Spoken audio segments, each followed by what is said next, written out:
Career maker में आप सभी का भरपूर स्वागत है। लर्निंग सीरीज के अंतर्गत आज हम देखेंगे कि आरबीआई की मौद्रिक और साख नीति क्या है। एग्जाम में बहुत महत्वपूर्ण होते हैं, ये शब्दावली एग्जाम में पूछी जाती है, जैसे सीआरआर क्या है, एसएलआर क्या है, आरआर क्या है, ट्रिपल आर क्या है, एमएसएफ क्या है, बैंक रेट क्या है, रिवर्स रेपो रेट क्या है। तो ये शब्दावली एग्जाम में पूछी जाती है और बच्चे इसमें ज़्यादा परेशान होते हैं।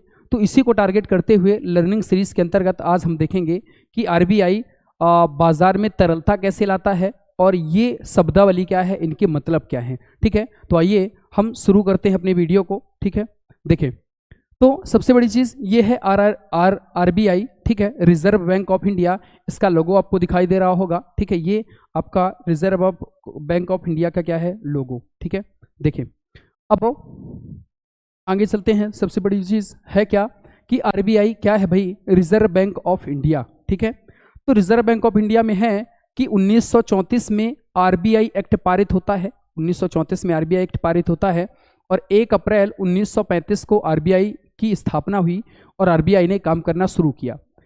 2 साल तक यानी 1937 तक आरबीआई का जो मुख्यालय था वो कहाँ पर रहा भाई, कलकत्ता में इसका मुख्यालय रहा है। लेकिन वर्तमान में आरबीआई की मुख्यालय की बात की जाए तो वर्तमान में इसका मुख्यालय कहाँ पर है, मुंबई में है। तो प्रश्न आता है कि शुरुआत में आरबीआई का मुख्यालय कहाँ पर था, तो शुरुआती समय में आरबीआई का मुख्यालय आपका कहाँ पर था, कलकत्ता में था और वर्तमान में कहाँ पर है, मुंबई में है।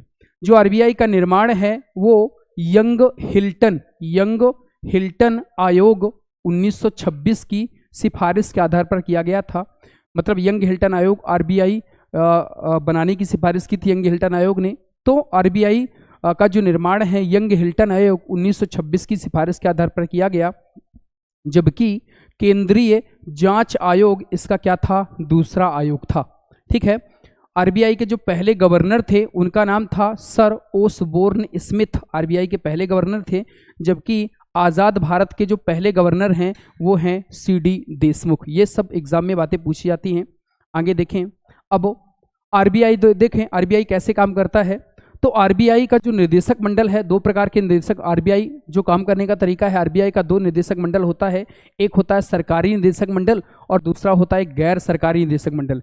जो सरकारी निदेशक मंडल होता है इसमें 1 डायरेक्टर, 1 निर्देशक होता है और 4 डिप्टी मैनेजर होते हैं और इनका कार्यकाल जो होता है ये कितना होता है भाई, 4 साल होता है। ये होता है सरकारी निदेशक मंडल।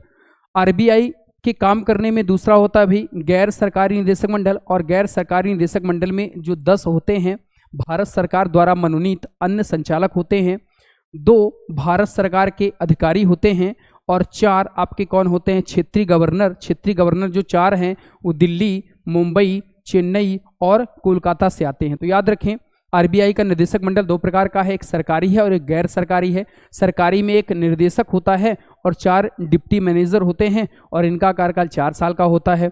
गैर सरकारी में 10 भारत सरकार द्वारा मनोनीत अन्य संचालक होते हैं और ये जो मनोनीत अन्य संचालक हैं ये वाणिज्य यानी कॉमर्स में, वाणिज्य बिजनेस यानी व्यापार में इनके प्रमुख होते हैं, इनके जानकार होते हैं जो भारत सरकार द्वारा नॉमिनेट किए जाते हैं। 2 भारत सरकार के अधिकारी होते हैं और 4 क्षेत्रीय गवर्नर दिल्ली, मुंबई, चेन्नई और कोलकाता से शामिल किए जाते हैं। देखें आगे, अब देखें भाई आरबीआई, तो मैंने कहा कि आरबीआई भाई करता क्या है, तो आरबीआई का जो काम है वित्तीय गतिविधियों का नियंत्रण करता है। वित्तीय गतिविधि का मतलब क्या है कि बाजार में तरलता यानी लिक्विडिटी लाने का भी काम करता है। दूसरा, बाजार में महंगाई कम करने का भी प्रयास करता है। तो याद रखें बाजार में महंगाई भारत सरकार भी कम करती है और बाजार में महंगाई आरबीआई भी कम करता है। ठीक है, तो वित्तीय गतिविधियों का नियंत्रण 2 लोग करते हैं। एक तो वित्तीय गतिविधियों का नियंत्रण भारत सरकार करती है और दूसरा जो वित्तीय गतिविधियां हैं उनका नियंत्रण आरबीआई करता है। तो याद रखें जब वित्तीय गतिविधियों का जो नियंत्रण है भारत सरकार करेगी तो भारत सरकार आपका बजट लाती है और बजट के माध्यम से बाजार में लिक्विडिटी तरलता लाने का प्रयास करती है।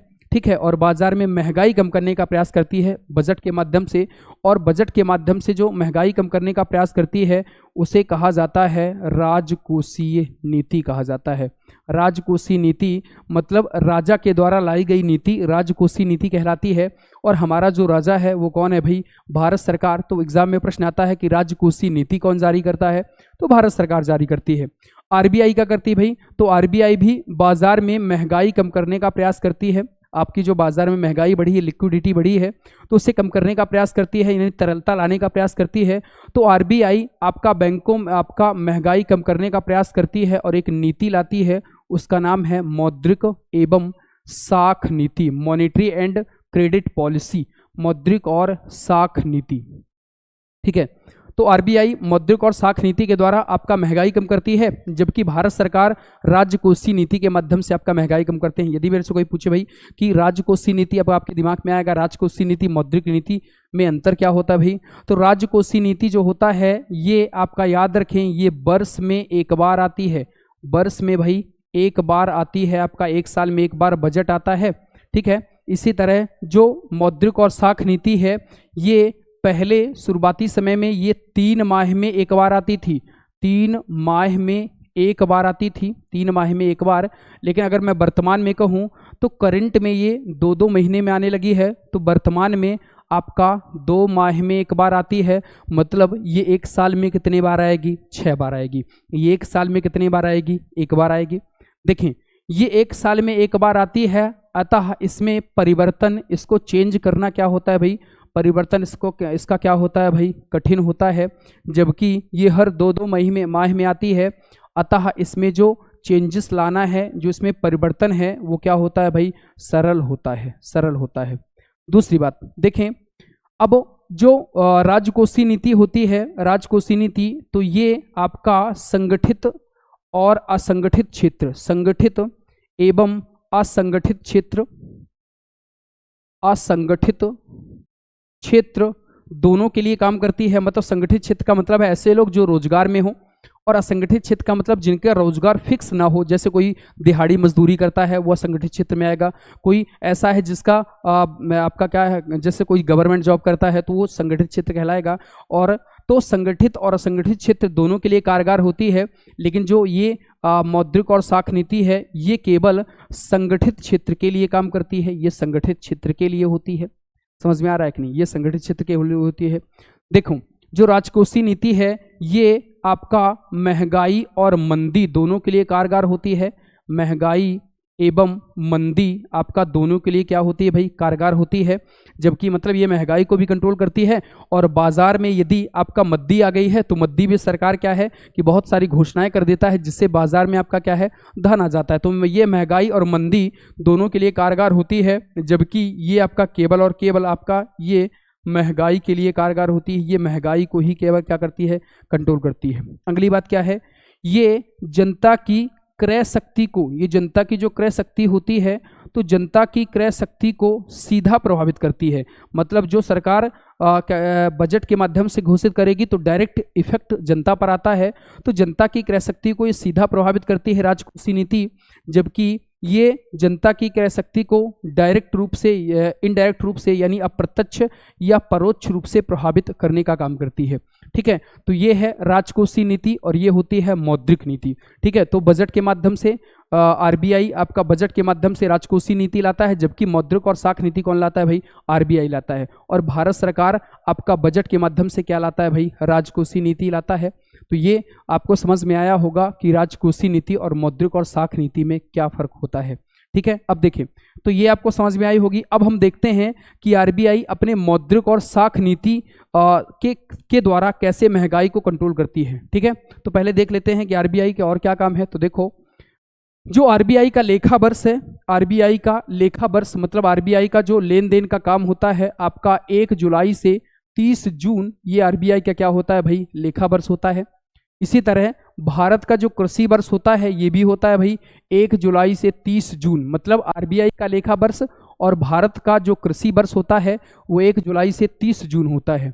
और याद करें, भारत का वित्तीय वर्ष जो होता है ये होता है 1 अप्रैल से 30 मार्च तक होता है भारत का वित्तीय वर्ष। तो ये भी डाटा एग्जाम में कई बार पूछा जाता है। ठीक है, दूसरी बात, अब हम समझ रहे हैं भाई आरबीआई क्या क्या काम करने का प्रयास करती है।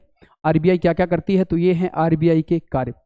आरबीआई के कार्य क्या है? तो आरबीआई अधिनियम 1934 के तहत आपके क्या करती है? रिजर्व बैंक के कार्यों पर नियंत्रण रखती है। मतलब आरबीआई एक्ट 1934 के तहत जो रिजर्व बैंक के काम है, ठीक है, रिजर्व बैंक के काम, इन पर क्या करती है भाई? नियंत्रण करने का कार्य करती है। मतलब आरबीआई जो है, मतलब बैंकिंग अधिनियम 1934 के तहत जो है ये काम कर रही है। इसमें क्या होता है भाई, इसका आरबीआई का जो बैंकिंग अधिनियम है ये कितना है, 1949 है।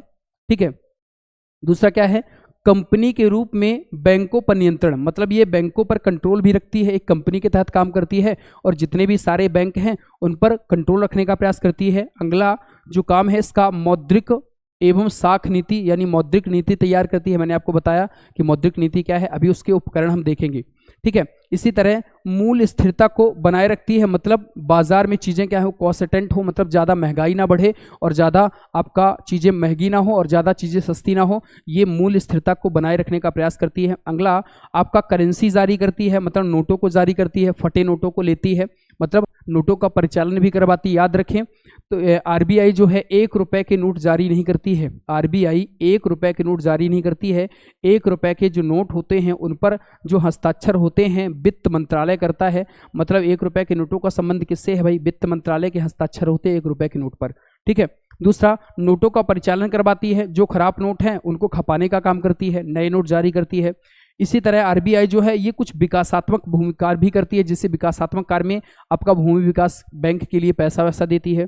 इसके अलावा सरकार के लिए परामर्शदाता है, मतलब सरकार को आपका परामर्श देने का भी काम आरबीआई करती है। इसी तरह जो आरबीआई है सरकार का एजेंट भी है, मतलब सरकार का एजेंट के रूप में काम करती है। जब सरकार को पैसे की जरूरत पड़ती है तो सरकार क्या करता है भाई, आरबीआई से आपका पैसा लेता है। ठीक है, अब देखते हैं कि आरबीआई बाजार में आपका महंगाई कैसे कंट्रोल करती है, मतलब लिक्विडिटी कैसे लाती है। तो हम देख रहे हैं आरबीआई आपका तरलता प्रबंधन कैसे लाती है। ठीक है, तो आरबीआई हम देखते हैं कि बाजार में जो महंगाई है उसे आरबीआई कैसे कंट्रोल करती है। तो याद रखें आरबीआई के 2 प्रकार के उपकरण होते हैं बाजार में महंगाई कम करने के लिए। एक उपकरण होता है मात्रात्मक उपकरण और जो दूसरा उपकरण होता है वो होता है गुणात्मक उपकरण। अब मात्रात्मक उपकरण में क्या होता है, मात्रात्मक उपकरण के अंतर्गत आता है CRR, SLR, RR, triple R, MSF, OMO, ये होते हैं आरबीआई के मात्रात्मक उपकरण। इन उपकरणों की सहायता से आरबीआई बाजार में आपका तरलता लाती है या महंगाई को कंट्रोल करने का प्रयास करती है। गुणात्मक उपकरण में क्या करती है भाई, बैंकों को क्या करती है भाई, दिशा निर्देश दे देती है, बैंकों को दिशा निर्देश देती है कि भाई ऐसे ऐसे काम करना है। ठीक है, इससे ज़्यादा महंगाई भी कंट्रोल हो जाती है और मद्दी भी थोड़ा ठीक ठाक हो जाती है।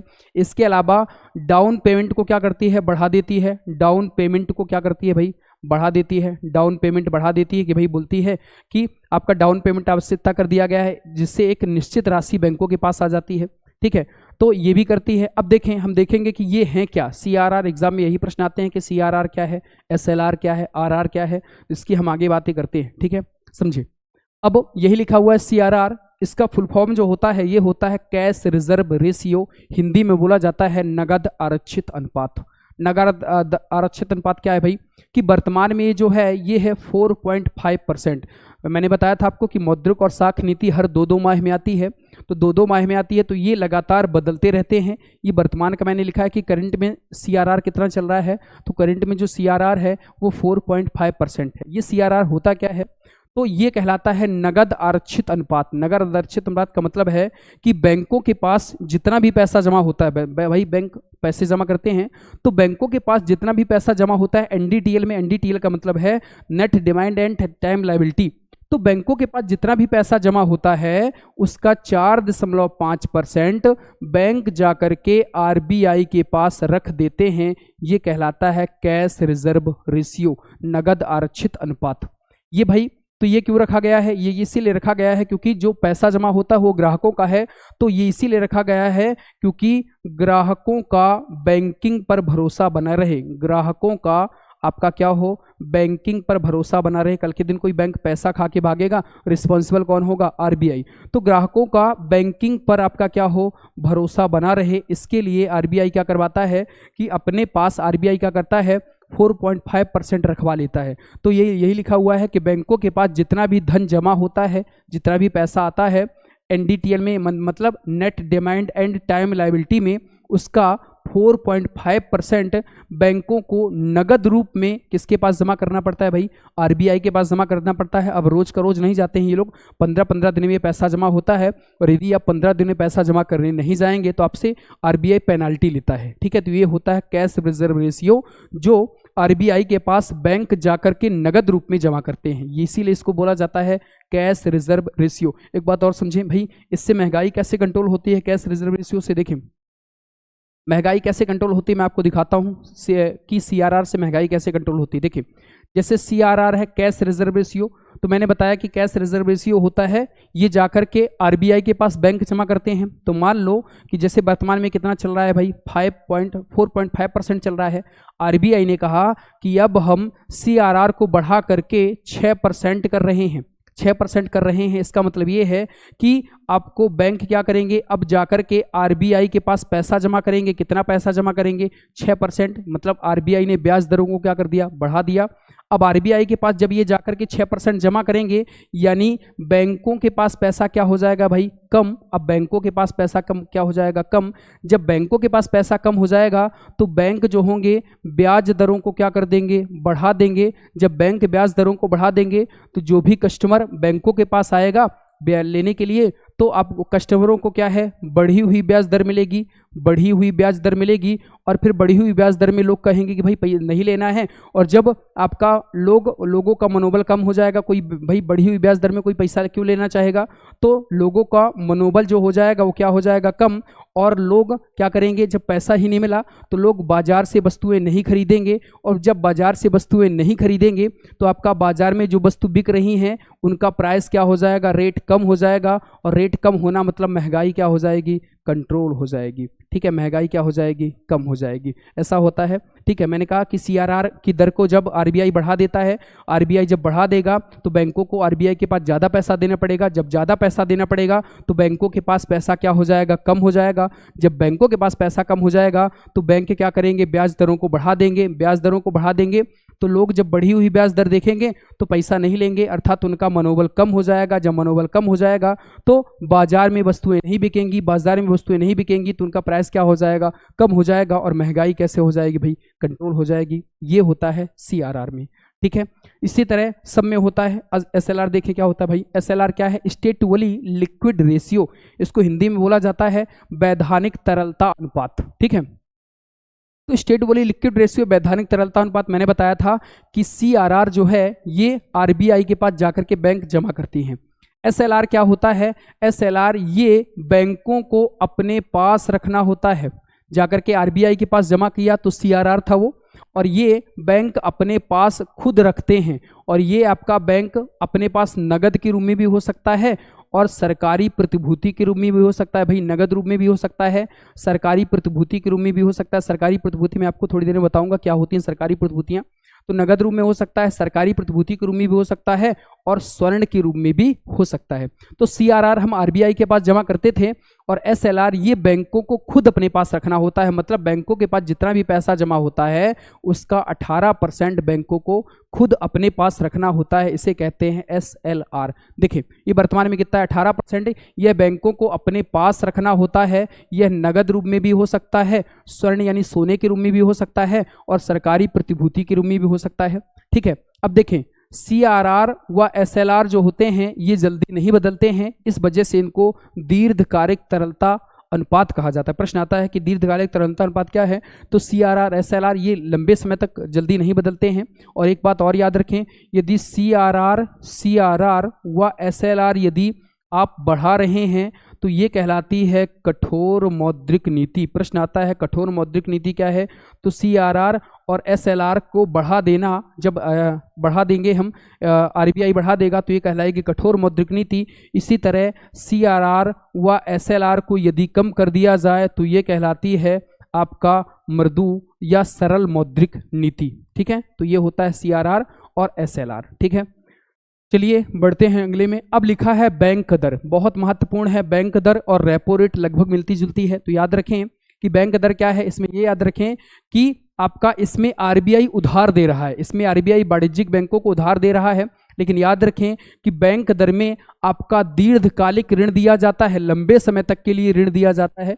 तो आरबीआई जब बैंकों को दीर्घकालिक आवश्यकताओं की पूर्ति के लिए ऋण देगा, तो जब वो ऋण वापस करने आएंगे बैंक, तो आरबीआई उनसे जिस ब्याज दर पर पैसा लेता है वो कहलाता है आपका क्या, बैंक दर। तो बैंक दर में आप याद रखिए वर्तमान में कितनी चल रही है भाई बैंक दर, 5.15%। मतलब आरबीआई बैंकों को 5.15% के हिसाब से पैसा उधार देता है, और जब ये लौटाने आएंगे तो इनको 5.15% के हिसाब से पैसा देना पड़ेगा आरबीआई को। तो याद रखिए बैंक दर जो होती है ये दीर्घकालिक लंबे समय तक के लिए दी जाती है। जबकि अभी हम पढ़ेंगे रेपो रेट, रेपो रेट पढ़ेंगे तो रेपो रेट में भी आरबीआई उधार देता है, रेपो रेट में भी आरबीआई वाणिज्यिक बैंकों को पैसा उधार देता है। लेकिन आपका रेपो रेट में समय क्या होगा भाई, अल्पकाल के लिए, वो 1 से 14 दिन भी हो सकता है, अल्पकाल के लिए पैसा दिया जाता है, ठीक है। और देखो यहाँ पर बैंक दर में आरबीआई कोई गारंटी कार्ड नहीं मंगाता कि भाई ये चीज़ दो हमें। लेकिन जब रेपो रेट हम पढ़ेंगे तो रेपो रेट में बताऊंगा कि आपका रेपो रेट में आपका कुछ ना कुछ बैंक आरबीआई अपने पास रखवाता है, ठीक है। तो ये है बैंक दर, बैंक दर में दीर्घकालिक आवश्यकताओं की पूर्ति के लिए पैसा दिया जाता है, और जब लौटाने जाते हैं बैंक तो आरबीआई जो ब्याज दर उनसे लेता है वो क्या कहलाता है, बैंक दर। वर्तमान में कितना है भाई, 5.15%, ठीक है। अगला देखेंगे बैंक दर के बाद, ठीक है। देखो इसके बाद है भाई रेपो रेट, पहले समझ लेते हैं रेपो रेट क्या है भाई। मैंने कहा ये लिखे अल्पकालिक आवश्यकताओं की पूर्ति के लिए को पूरा करने के लिए, याद रखें इसमें सरकारी प्रतिभूतियों के एवज में बैंक दर में आपसे आरबीआई कोई भी चीज मांग नहीं रहा था। लेकिन आरबीआई यहाँ पर कहता है कि भाई सरकारी प्रतिभूति लाओ, गवर्नमेंट ने जो सरकारी प्रतिभूतियां जारी की हैं वो लाओ। तो सरकारी प्रतिभूतियों के रूप में बैंकों को उधार मिलता है, और जो बैंक बाद में उसे जाके चुकाते हैं ये कहलाता है रेपो रेट। और वर्तमान में कितना होता है भाई, 6.50% आपका क्या चल रहा है, रेपो रेट, ठीक है। अब मैं आपको सरकारी प्रतिभूति बताता हूं क्या होता है, ये हम समझेंगे ओएमओ से। ओएमओ क्या भाई, open market operation. Open market operation इसको हिंदी में कहा जाता है खुली बाजार प्रक्रियाएं। खुली बाजार प्रक्रियाएं होता क्या है कि आरबीआई जो होता है, देखो जब, अब जाहिर सी बात है कि आरबीआई सरकार का एजेंट है, आरबीआई सरकार का क्या है भाई, एजेंट है। तो सरकार को पैसे की जरूरत पड़ेगी तो सरकार पैसे की जरूरत के लिए किसके पास आएगी, आरबीआई के पास आएगी। और आरबीआई से सरकार कहेगी भाई मुझे 5 करोड़ रुपए चाहिए।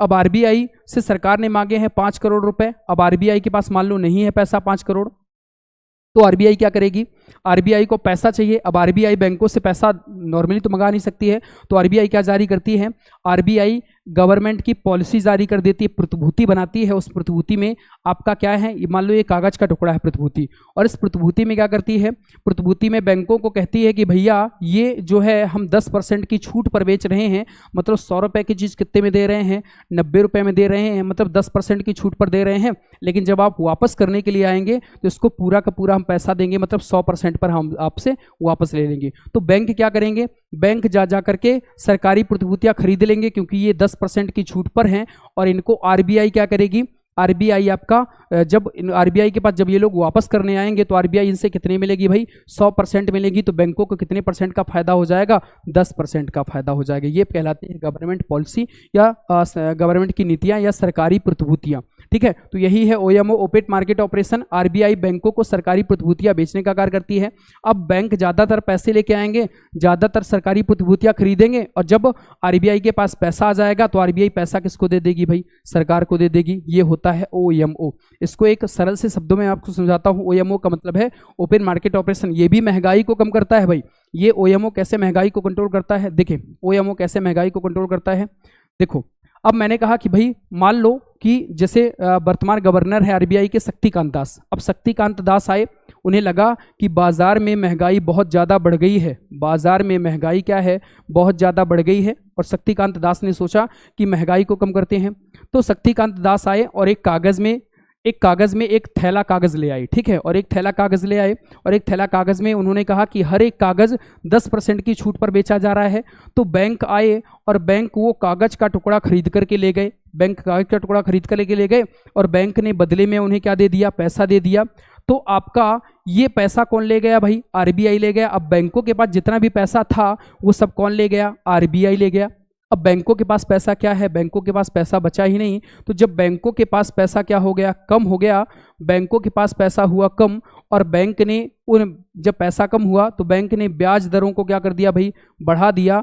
ब्याज दरों को जब बढ़ा दिया तो जब लोग ब्याज लेने आएंगे तो उन्हें आपका क्या मिलेगा, बढ़ी हुई ब्याज दर मिलेगी। और बढ़ी हुई जब ब्याज दर मिलेगी तो लोग आपका उस ब्याज दर पर पैसा नहीं लेंगे, और जब पैसा नहीं लेंगे तो वो बाजार से वस्तुएं नहीं खरीदेंगे। जब बाजार से वस्तुएं नहीं खरीदेंगे तो जो बाजार में वस्तुएं हैं उनका रेट क्या हो जाएगा, कम हो जाएगा, और यहाँ पर महंगाई क्या हो जाएगी, कंट्रोल हो जाएगी। इसी तरह से आरबीआई आपका महंगाई को क्या करता है भाई, कंट्रोल करता है। तो ये आपको समझ में आ गया होगा। ओएमओ मतलब ओपन मार्केट ऑपरेशन, खुली बाजार प्रक्रियाएं, मतलब खुल करके आरबीआई क्या कर रहा है, प्रतिभूतियां बेच रहा है। ठीक है, तो याद रखें कि रेपो रेट जो होती है अल्पकालिक आवश्यकता की पूर्ति के लिए जारी की जाती है, और ये आपका सरकारी प्रतिभूतियां इसमें आपको देना पड़ता है बैंक आरबीआई को ला करके, जबकि बैंक दर में आपका कोई भी सरकारी प्रतिभूति नहीं देना पड़ता है, वो दीर्घकालिक आवश्यकता की पूर्ति के लिए पैसा मिलता है।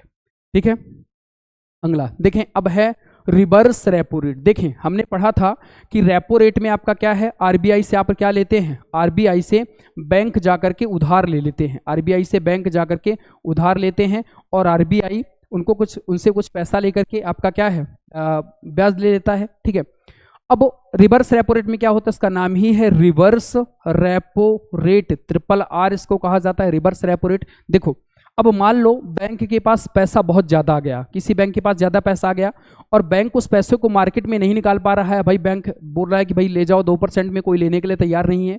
तो अब बैंक ने सोचा कि भाई इतना सारा पैसा मैं क्या करूंगा, तो बैंक गया आरबीआई के पास, बैंक आरबीआई के पास गया और बैंक ने कहा कि भाई मेरे पास इतना ज़्यादा पैसा है, तुम रख लो। तो आरबीआई ने कहा कि ठीक है रख जाओ। ठीक है, अब आरबीआई ने अपने पास पैसा रख लिया, तो आरबीआई ने कहा कि भाई तुम हमारे पास पैसा रखे थे, तो आरबीआई ने उसके एवज में बैंक को थोड़ा बहुत जो पैसा दे दिया वो कहलाता है रिवर्स रेपो रेट। इसमें याद रखें आरबीआई को आवश्यकता नहीं है, फिर भी आप आरबीआई के पास जाकर के पैसा रखते हैं, तो आरबीआई को लगा कि भाई हमारे पास पैसा रखा था तो हम इसको कुछ ब्याज स्वरूप दे देते हैं, तो आरबीआई ने आपका जो पैसा आपका ईमानदारी पूर्वक दिया वो कहलाता है रिवर्स रेपो रेट। तो वाणिज्यिक बैंकों के पास जो अतिरिक्त धन होता है जिसे वो बाजार में नहीं निकाल पा रहा है, तो ये जाकर के आरबीआई के पास जमा कर देता है, और आरबीआई बाद में जब ये पैसा अपना मांगने आते हैं तो आरबीआई उन्हें कुछ थोड़ा बहुत ब्याज दे देता है। वर्तमान में ये 3.75% चल रही है, वर्तमान में 3% के हिसाब से पैसा वापस दे देती है जब आरबीआई, तो ये कहलाता है भाई reverse repo rate, reverse repo rate. ठीक है, हाँ, तो यही लिखा है रिवर्स रेपो रेट। जब कोई भी वाणिज्यिक बैंक अतिरिक्त धन को जिसे वो बाजार में नहीं निकाल पा रहा है, यदि उसे आरबीआई के पास अल्पकाल के लिए रख देता है तो आरबीआई कुछ उसे ब्याज दे देती है, उसे क्या कहा जाता है भाई, रिवर्स रेपो रेट, उसे RRR यानी रिवर्स रेपो रेट कहा जाता है। ठीक है, इसके बाद लिखा है MSF मार्जिनल स्टैंडर्ड फैसिलिटी। ये क्या होता है भाई, मार्जिनल स्टैंडर्ड फैसिलिटी ये जो होता है, तो याद रखें कि मार्जिनल स्टैंडर्ड फैसिलिटी जो है ये 2011 से क्या हुआ है, शुरू हुआ है। इसको सीमांत स्थायी सुविधा कहते हैं, और ये वर्तमान में 6.75% है। याद रखें इसमें भी आपको आरबीआई उधार दे रहा है, लेकिन ये उधारी जो है 1 दिन या उससे भी कम समय की होती है, 1 दिन या उससे भी कम समय के लिए, मतलब बहुत कम समय के लिए होती है। एमएसएफ में पैसा मिलता है। और याद रखें जो आपके पास एसएलआर है, एसएलआर मैंने कहा था स्टेटुअल लिक्विड रेशियो, मतलब बैंक जो अपने पास पैसा रखते हैं वो सोने के रूप में भी हो सकता है, सरकारी प्रतिभूति के रूप में भी हो सकता है। तो एमएसएफ में आपको क्या करना पड़ेगा, एसएलआर लेकर के आनी पड़ेगी, मतलब जो सरकार का कागज था वो लेकर के आना पड़ेगा, और जिस हिसाब से कागज होगा एमएसएफ में आपको ब्याज मिल जाएगा। ठीक है, और याद रखें जिसमें मांग है वो नॉर्मल थोड़ा बहुत नहीं होती है, इसमें लगभग मांग जब आप 1 करोड़ रुपए से अधिक मंगाएंगे, 1 करोड़ रुपए से अधिक मंगाएंगे तभी आरबीआई आपको एमएसएफ के रूप में पैसा देता है। ये 6.75% वर्तमान में चल रहा है। ठीक है, हाँ, तो ये था आपका बैंकिंग और उससे जुड़ी कुछ शब्दावलियाँ, आपको समझ में आया होगा। ठीक है, यदि आपको हमारा वीडियो अच्छा लगता है तो लाइक शेयर सब्सक्राइब करें। यदि आपको हमारी लर्निंग सीरीज पसंद आती है तो जो भी वीडियो आप चाहते हैं कि इस कंटेंट में हम वीडियो बनाएं तो आप कमेंट बॉक्स में कर सकते हैं। यदि हमारा वीडियो आपको अच्छा लगता है तो लाइक शेयर एंड सब्सक्राइब कीजिए। Thank you.